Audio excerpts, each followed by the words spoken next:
Hello everyone, I am Joseph Anthony, once again your host of Galaxy Games. So, this time not much news, however, last month Pokemon came out. Yeah, everyone excited? I'm not, I haven't bought Pokemon since Fire Red, so I'm not a good person to ask about it. However, I do have someone with me who is. Someone who has neglected not only their family, but their friends and their schoolwork. Joining me today is Jonathan Holmes. Thank you very much, Anthony. You know what? You're saying you didn't pick up Pokemon since Pokemon Red. I think you should probably pick it up because the new ones that have come out, Pokemon X and Y, are fantastic. They got a great storyline, and they really come back to the roots of Pokemon, what make it great. As you said, Pokemon came out last month, actually October 11th. They kind of did it a little bit differently this year with their Pokemon release. How so? Well, they actually released the game globally on the same day, on a Saturday actually here in America. Most games come out on Tuesdays for us, but they wanted it to make sure that every country got the game at the same day. So Belgium got it the same day that Brazil did, that we did, that Australia or Japan did.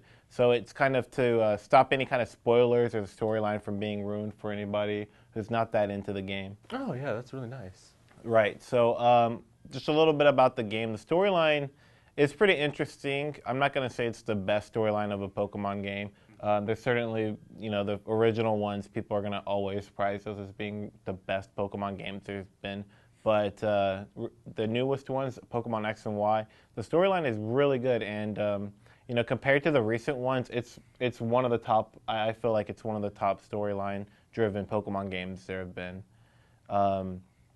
Between X and Y, there's going to be a few minor differences. Also, some of the things you can do is choose between a boy or a girl protagonist. Haven't you always been able to choose between boy and girl protagonists? Well, pretty much the entire time that Pokemon games have existed, yeah, you've been able to do that. But the storyline isn't going to change between X and Y, and it's not really going to change that much depending on if you're a boy or a girl. So everybody that's getting this game is going to pretty much have the same experience. But one of the things that's good about this game is that going through it, there's such a variety of Pokemon that you encounter that it really does change how you have your adventure. Yeah. Do they have all the Pokemon from the previous generations included here too? Well, yeah, there's been some games that have come out for Pokemon that only include either the newest ones or they'll only include older Pokemon. For instance, whenever they remade Fire Red and Leaf Green, they only had the older Pokemon for a while. Or whenever they had... Generation 5 came out, Black and White, they only had new Pokemon in those games. So this game is a good blend of new Pokemon that you've never seen before and old Pokemon that have appeared throughout the entire history of the Pokemon games. Cool. So with X and Y, have they I know they've done like new stuff, but all I've seen so far is like you can ride around on a goat. So what else can you do in X and Y? Well, X and Y, there's so many new things you can do and so many different ways you can experience the game. There's, to be honest, there's so much that I've yet to even scratch the iceberg on some of the things. There's, let's say, there's Pokemon-ame, which is a way you can interact with your Pokemon and basically make them more friendly to you. It's kind of like Tamagotchi or, Pocket Pet, I guess, if you guys had those from a long time ago. There's new battling mechanics like Sky Battles. There's new ways to train your Pokemon. Going back to the features. Going back to like Sky Battles. What are Sky Battles? Well, Sky Battles are a new thing that were introduced to where you could basically select Pokemon can fly. So it basically just makes an exclusive battle format for flying Pokemon where they can just be up in the air and just fight each other and stuff. And you'll come across those kind of battles throughout the game. But there's really a lot of new things that this game brings. One of the things that I want to touch on real quick is character customization. Mm-hmm. The way you play this game will be different than the way your friends will play this game. And for me, all my friends that I live with, my roommates, they all have the game, and we all can customize our characters and customize our teams, and just really get creative with how we represent ourselves in this game. Can't you customize your player character, like actually buy clothes? Yeah, clothes is what I was, referring to. Clothes, okay. skin color, even now.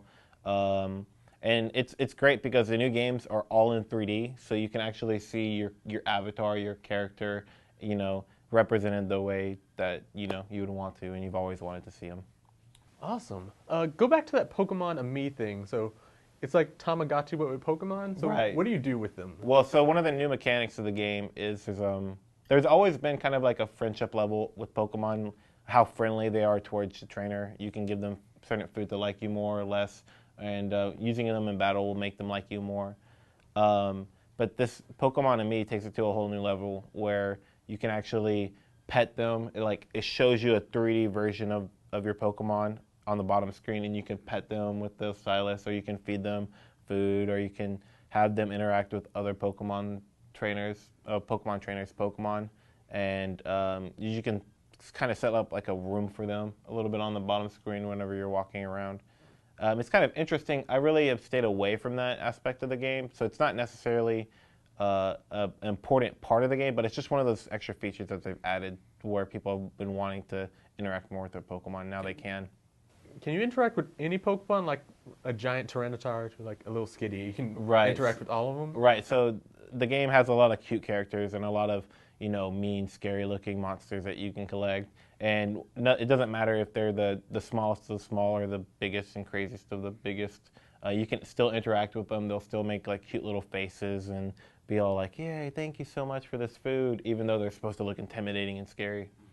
That's fantastic. I had a Tyranitar in Fire Red. Right. I loved her to bits. Right. Now I like Tyranitar a lot too. He's one of my favorite characters, and I'm actually glad that they brought him back. He's there's some characters that people definitely disliked and as a whole, and there's characters that people really liked, and I feel like the new games, they really hit the nail on the head with bringing back all the characters that people enjoyed seeing over the history of Pokemon.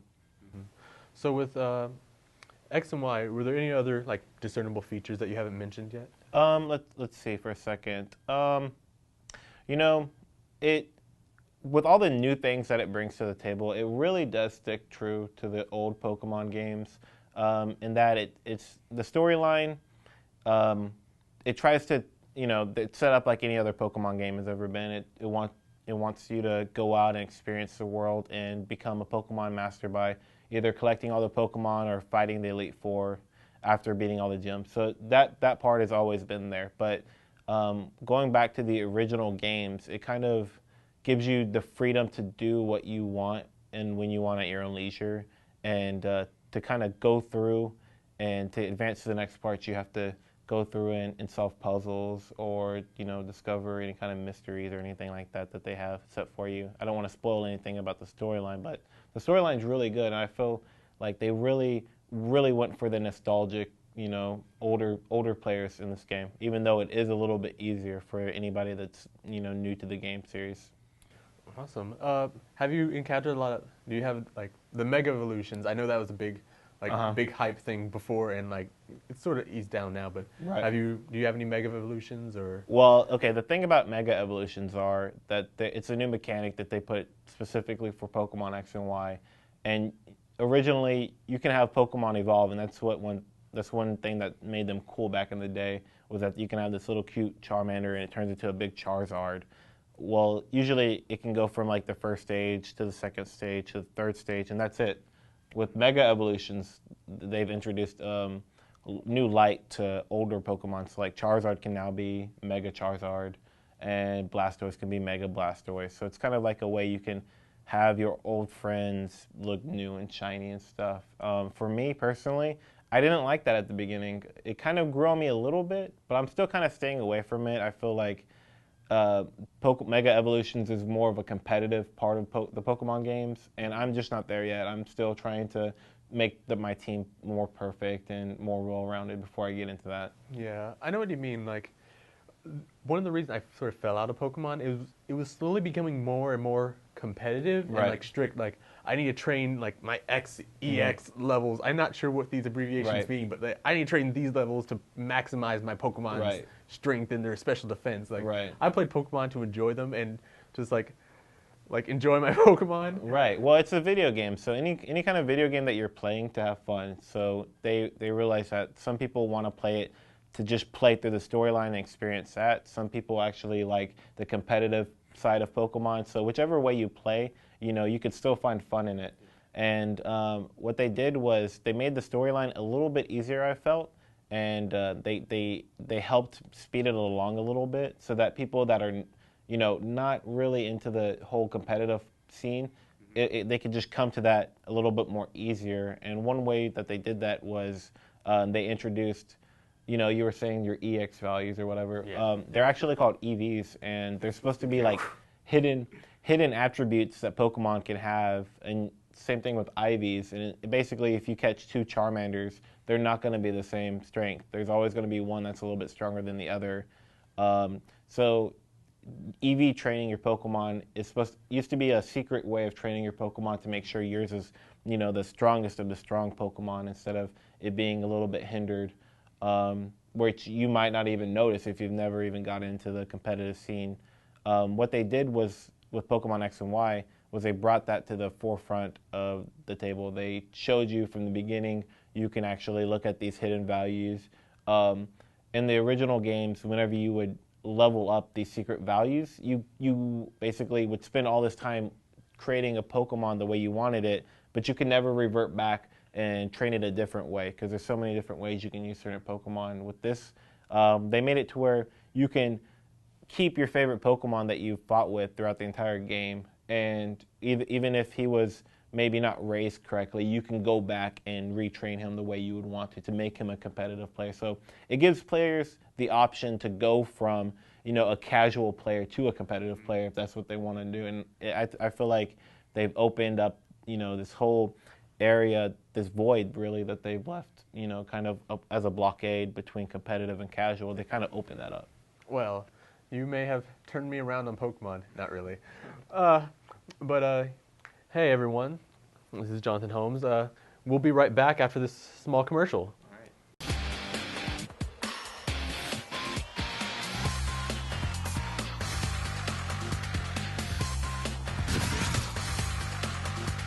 I'm Stanley Joseph, and I'm currently a writer and reporter for UTD TV, and I'm wondering why you aren't part of our organization. UTD TV is the premier place to bring your creative visions to life, whether that be science fiction, drama, comedy, or action-adventure. Currently, we're looking for writers, reporters, and editors, but anyone with an idea is welcome to join, and that includes you. If you want to take a look at some of our previous work, feel free to check it out at utdtv.com, and make sure you follow us on Twitter and Instagram at the handle UTDTV. I look forward to seeing you in the studio. And that was a wonderful commercial brought to you by UTD TV. Joining me on my panel for Q&A is, once again, Albert Chang. Hello, hello. Glad to have you here. Glad to be here. You're not... yeah, you're still in trouble from that Anthony thing. Don't worry. Yeah. All right, let's move on to questions. All right, first question. What's the most influential game in the past 5 years? That's you're asking both of us, right? Yeah, I'm asking both of you. I gotta be honest. As far as influential games, like I'm older than you guys. I'm an older gamer, so I mean, my most influential stuff is gonna be something from like 10 years plus. Like you're asking me what's influential in the last 5 years. I don't even know how to begin. All right, how about we edit this? What game has been most influential to you? To me? Yeah. That would definitely be Chrono Trigger from the Super Nintendo. Why? They had a dual tech and a triple tech system, which was one of the first games I ever played, where basically your party composition affected what abilities you could have, and there was a tactical system for the game. So one like the two certain characters, they have something that was called like red line, and they would make like a T shape on the screen. Well, the enemies are constantly moving, so you had to time it so that they were mostly all in that T shape, so you could hit them all. Because if one guy like moved over here, then if they all moved over and then you did the T shape and you only hit one guy, well then that attack was pretty much pointless. But if you do it and you wait till the timing's right, and you can hit like 5 of them at once, then it's worth it. So tactically it was really interesting, and then the other part was just the multi-tech system. It was just the first time where A, B, and C character versus A, B, and D character versus B, C, and E character, all different abilities and tactics. Mm-hmm. Holmes, what about you? Well, what do you mean by influential? Are you talking about? I mean, like, To my personal life? Yes, to you as a person. Man, I was talking about Pokemon for about 10 minutes there, but I'm going to say it again. Pokemon, it's not everything in my life, and it's certainly not the biggest thing video game-wise in my life. But, I feel like when I was little, Pokemon was the most fun thing to do with your friends. You go around and play with them and battle them and talk about Pokemon and stuff. And I just felt like that helped me connect to new kids whenever I'd move, because I moved a lot. I'd move to a new place. Well, they knew Pokemon too. I'd move to a new city. They also knew Pokemon. So just something that helped me connect with other kids. And in my life that, I don't know, I felt was very influential. So long and the short of it, Nintendo. Nothing I said. Disclaimer: nothing I've said here is representative of Galaxy Games and all Galaxy Games affiliated, whatever. Right. I don't know. For me, I think it would be Metabots on the Game Boy. I play. It was the first sort of game I had for my Game Boy, and I played it constantly because I could switch out every piece of my my robot to give him his head shoots some special attack. His arm is super hit. His other arm is a gun. These legs let you fly, or these legs let you roll around or swim. It's like an old school Mech Warrior BattleTech kind sort of like that. Yeah, I mean it had the show Metabots. It was so great, and the game I loved it so much. Sort of spawned I love video games. It would be awesome to make these. So you could also say influentially it was one of the first games that you'd seen that had a multimedia thing where they did a video game and a TV show. Sort of like some things do now with books and TV shows. I don't know about that because I saw them before around there too. But hey, let's jump to the next question. What is the definition of a game? I, having gone through several classes with games, don't want to have to define this on air. So I'm going to set this here and pretend that this question said, if you had a Mega Evolution, what would it be? If I had a Mega Evolution? Yes, what would Mega Albert be? Well, let's go the racist route and say I'm Asian. So if we go by the fact that humans are now Pokemon and I have a Mega Evolution, it'd definitely be Super Saiyan. Super Saiyan Albert? Super Saiyan. Super Asian Albert? Yeah. Holmes? Except I don't get yellow hair. I just get really black hair, and then I get bigger buck teeth, and I get wow! Wow, that's gonna offend a lot of people. Wow. No. All right, I'm not trying to offend all our viewers. Holmes, Holmes, make me not regret this question. Okay, for me, I'm white, so we're gonna have to go the white route here. I'd probably be a lot better at rugby. I can't be any more handsome than I already am, so those stats would stay the same. So, let's see.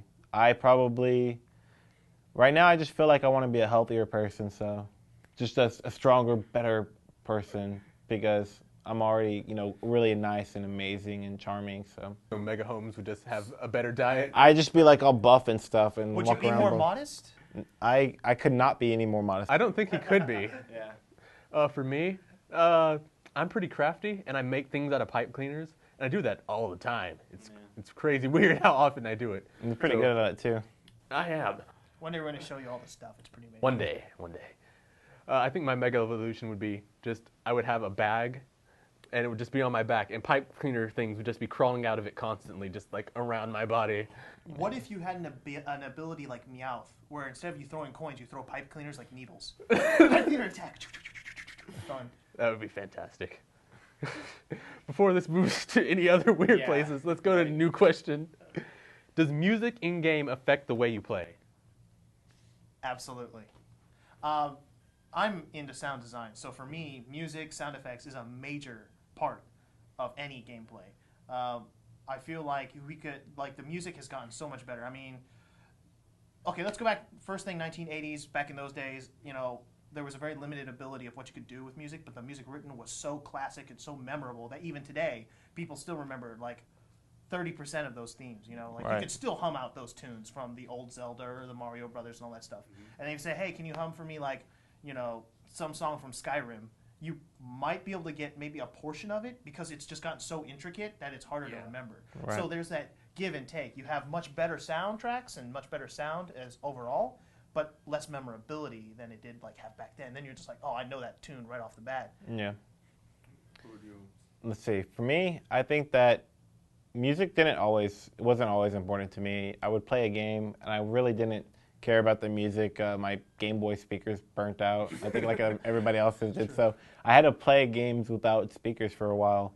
Headsets. Right. Well, well, I kind of, whenever games get more cinematic, they need more cinematic music, I feel like. So if you're playing Uncharted or something, or Metal Gear Solid, and you're about to go into this place where you have to do something sneaky and the music is like dun, dun, dun, dun, you have to be able to, get into the game and feel like you're being sneaky, so the music just kind of amplifies your experience. And I just feel like it can be important for some games, and some games it really doesn't matter. Well, I would say it's still, because even in other games, like if you go into a cavern, they have like some sort of ominous cavern music, or when you're in a dungeon, there's some sort of dungeon music. When you're in a battle, there's some sort of like beat to it that kind of makes you like stressful and stuff. Like, I'm saying, I think it's still. Well, I mean, like in Candy Crush, like sound cues and like giving a specific tone or feeling to the game. Right. Well, Candy Crush is a great example of a casual game that I like to play, and I play it on my phone, and I don't really have the music blaring when I play and it. even if you do, it just gets annoying. So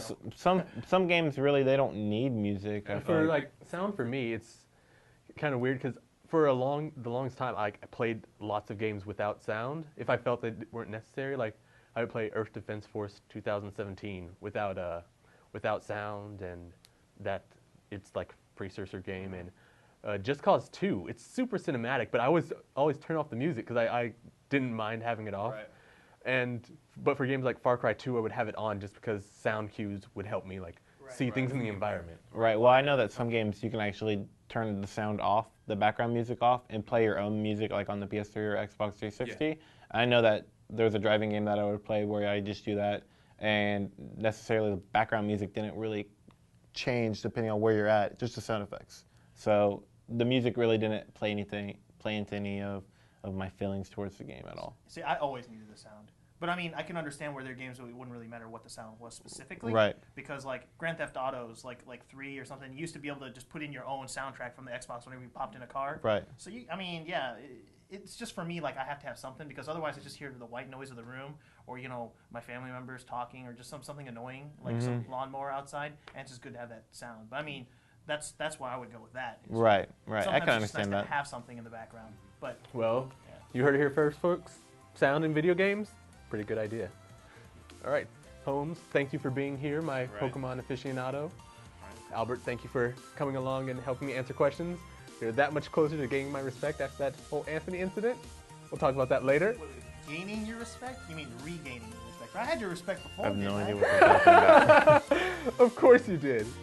Well, that's it for today, folks. I will see you later.